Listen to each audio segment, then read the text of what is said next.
Hello and welcome to the first episode of WNHS TV for the new year. It is 2021. We're welcoming you all over northern Calvert County on this beautiful winter day. I'm Izzy Cleandolo. I'm Tayshawn Jones. On today's show, we will hear students' opinions about physically going back to school, their opinions on the Capitol riot that happened near us 2 weeks ago. We will also talk about the ongoing NFL playoffs. And we will also remember the celebrities who have passed in 2020 that meant something to our staff and students. Now we will also share a review of the new Disney Pixar movie, Soul. And now on to Repost. Thanks, Tayshawn. Throughout the school year, there have been multiple meetings and discussions at the Board of Education about whether students and teachers can go back to school safely. With the number of COVID cases in Calvert County rising, this is very unlikely to happen anytime soon. There was an attempt to bring back pre-K through second grade, but this was cut 2 weeks later due to rising COVID numbers. Dana Serum, Alexia Rashido, Riley Clark, Quincy Barber, and I reached out to students and teachers to see their thoughts about returning back to school in person. I'll be there when you get it right. That's the beauty of living my life. Alright, baby, I'm taking you back to school. So I don't think it's that unreasonable, because for safety reasons, I mean, I like everybody else want to go back to school, but there's so many cases in the country, and having that many people in one building, it's going to be hard to make sure that everybody's keeping their masks on and staying 6 feet apart and stuff. I think that going back into school is going to be weird because I've never been to high school before, so it's going to be weird actually going into the school. And I think we're going to go into school next year sometime, unless if we do go back into school this year. And my parents do want me to go back into school because they're tired of dealing with me. Honestly, if we do end up going back to school, I feel like majority of us students will say yes, let's go back to school, this and that. But at the same time, our parents are going to stop us or say something like, oh, I don't want you to go, this and that, because they worry about our safety. I do think they'll allow us to come back to school if the COVID rates go down. And obviously they're going to make us wear masks, but there might be something like we have to get COVID tested and give them a form, or we have to take the COVID vaccine or something. I think it's very critical that we return to the building regardless of how much time is left in the school year. We are a huge part of the students' lives and a part of our community, and we need to have that connection again with our students. So my hope is that we will return, and I believe we will in some form, and I look forward to that day. I feel like this year is not the smartest decision for us to go back to school. It's just not safe for us. Being a senior, I think if we go back past March, I think it would be pointless for us to go into the school, because we get off mid-May, so we won't be in the school for more than a month, and which is kind of pointless to me. But if it's before then, I think it's definitely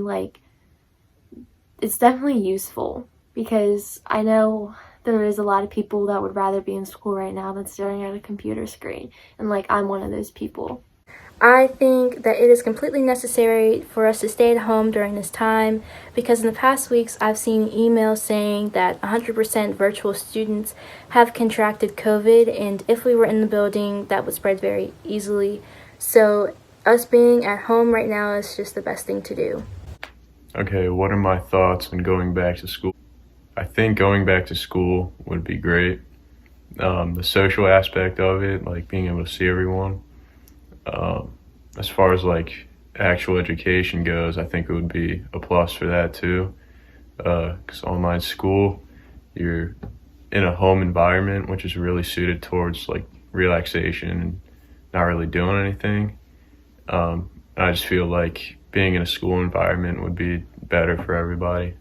I think a majority of people, maybe only 40-60, would choose to stay online just for convenience sake, and maybe I know a lot of people and their parents have safety concerns, and so I think there's a lot of reasons just to continue doing what we're doing. And teachers, I feel like some of them would go back to school as well, because they miss interacting with students, and there's some students who miss interacting with teachers, or some people can't even learn online. Some people need to face-to-face type learning, if that makes sense. It should. I do also know a lot of people that want to go back. Like them, like me, everyone misses their friends and just wants like everything to go back to normal. But also, I don't think it sounds very enjoyable sitting in a classroom for like 8 hours with a mask on. And especially if we're doing hybrid learning where you only go to school with like half the people anyways, if like your best friend isn't in those half people, then like it's not going to be as fun. It's just not the same. I definitely think it's worth going back to school, especially since not a lot of people can see their friends, or even if they can, they have to social distance and wear masks, so it's not like they can hang out for a long period of time or even do the things they used to do in the summer and stuff. Do you think we would go back to school? It's kind of too soon to say. I know they postponed the date on going back to school. I would hope that we go back for our senior year. If not, I don't know. I mean, it'd be a real bummer. But I guess we'll see how things play out within the next few months. So Yeah, I think we will be hybrid because like so our numbers don't go up, and I'm not looking forward to wearing a mask all day because I already hate wearing it in the store. So I think by spring, maybe March, that we'll be back in school, because I know they are starting to like think of ways that we can be socially distanced while learning and be safe. So I really hope we are back by spring at least, because then like cold and flu season will be over with by then. I'll be there when you get it right. That's the beauty of living my life. Alright, baby, I'm taking you back to school. Most sports have been canceled or altered due to COVID-19. The NFL, however, has continued to play as if it were any other season. The Tampa Bay Buccaneers will be playing the Green Bay Packers on January 24th, and the Buffalo Bills will be playing Kansas City Chiefs later that day. TJ Lattimore, Tayshaun Jones, Jared Groves and I asked students who they think will win the playoffs and the Super Bowl.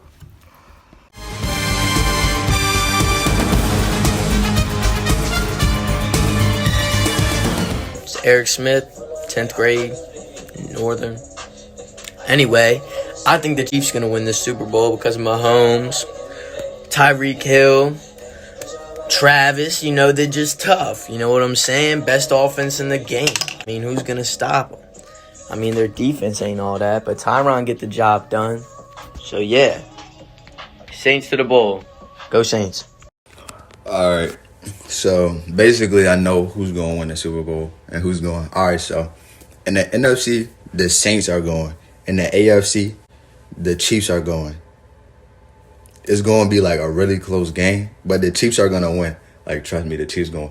I'm predicting the score like 35-31. That's my prediction.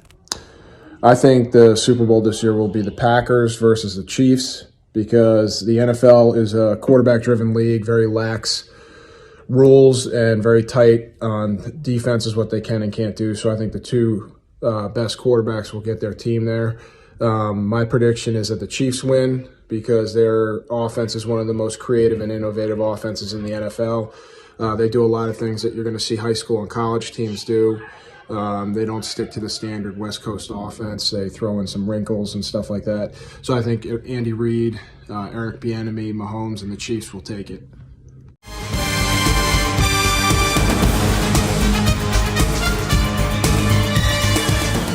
Most people would say that the year 2020 was pretty much the worst.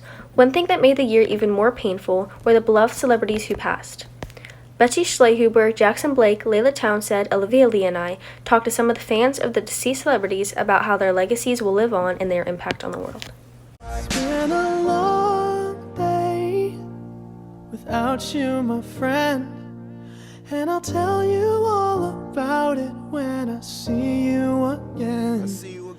Best known for her portrayal of Santana Lopez in the television series Glee, Naya Rivera was a member of the LGBTQ community, but most famously dated Big Sean and Ryan Dorsey. While boating in Lake Peru in California, Naya and her son Josie went swimming, but it suddenly got really windy and the boat was very rocky, and Naya could only get her son back on the boat, but her son said she disappeared under the water. The first time I ever heard of Naya Rivera was In the show Glee, she at first seemed like kind of a closed off, nasty person to people, but in the end she became really close to all of them and they had like a lasting bond. Diego Maradona is known for playing his role as captain of the Argentina soccer team. Most people say he was one of the greatest players of all time. If you've ever heard of the soccer move Maradona, some people think he created it, but fun fact, he didn't actually create the soccer move. The move was named after him. The Argentina soccer team won the World Cup of 1986 with a score of 2-1. Diego scored both of the goals to win the World Cup over England. Sadly, he passed away of a heart attack on November 25th, 2020. We thank Maradona for setting a great example of what a life should be lived. When I was little, I first heard of Diego Maradona from my dad. My dad showed me him because he was my dad's favorite player, and it's what got me into liking soccer. When I first heard of his death, I was very surprised and I was shocked, because I didn't believe that it was true, but then I ended up looking it up and I found out that it was true. I believe that his legacy will go on and he'll always be known as one of the best soccer players of all time. Bashar Barack Jackson, also known as Pop Smoke, was known for being the face of Brooklyn Drill for his successful music career in the rapping industry. He started his career back in 2018, but started to become much more well known when he released his breakout song, Welcome to the Party, back in April of 2019. On February 7th, 2020, Pop Smoke released his second mixtape, Meet the Woo 2, with features of many other well-known rappers, such as Quavo and A Boogie with a Hoodie. The mixtape debuted at number 7 on the US Billboard 200, earning his first top 10 hit in the US. Shortly after this accomplishment, the upcoming rapper was fatally shot in a rental home in the Hollywood Hills by 4 masked men on February 19, 2020.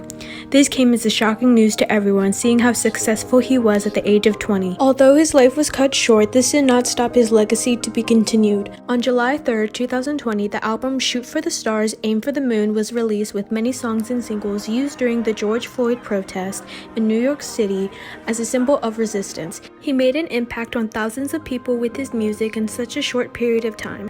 Pop Smoke was a big part of my life. He taught me to always be different, always be unique in everything you do. It doesn't matter. Just go and prove that you should be respected no matter how young you are. My first time hearing Pop Smoke was like September 2019, something like that, when Meet the Woo came out and Dior and Welcome to the Party, and I was just cranking them.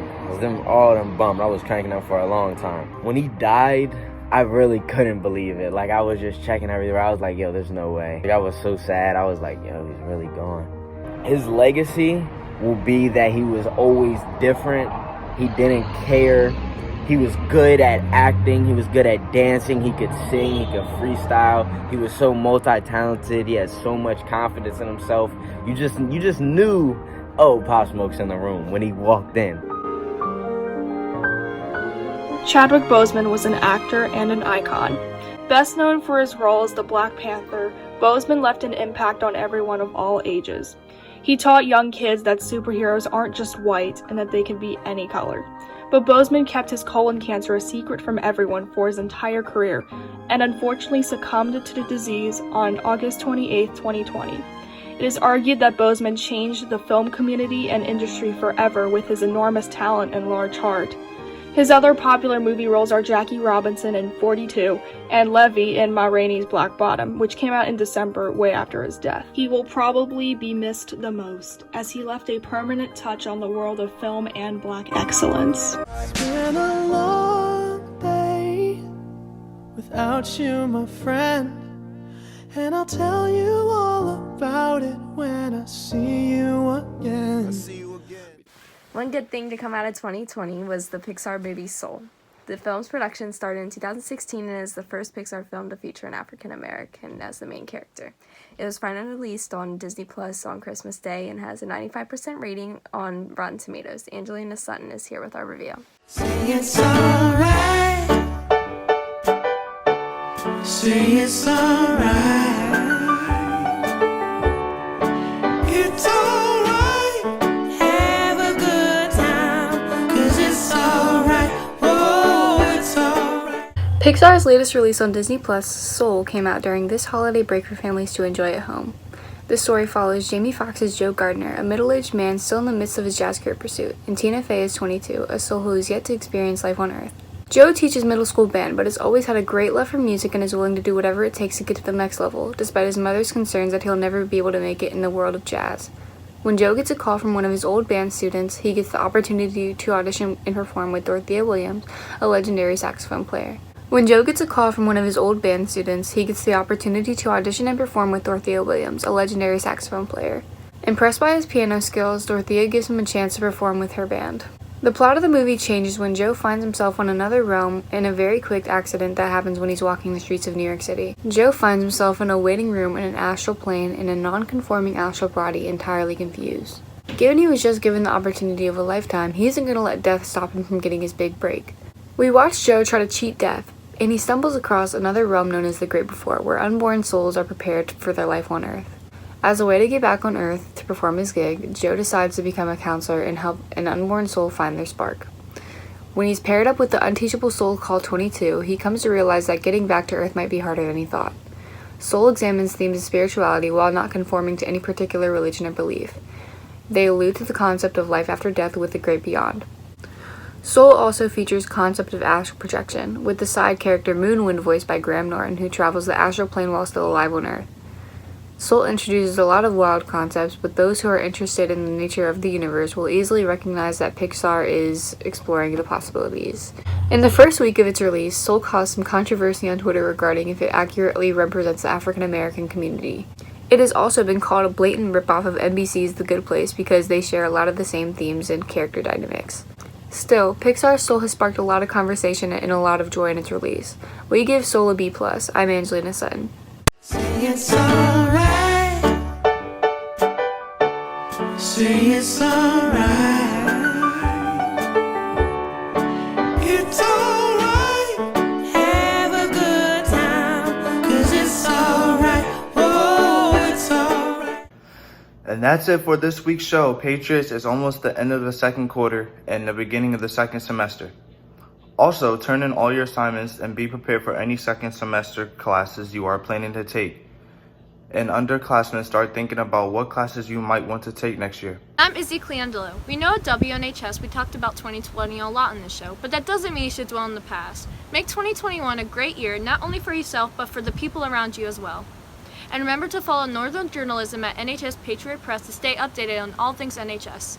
That's it for us. Tune in 2 weeks for a brand new edition of WNHS. We'll see you then!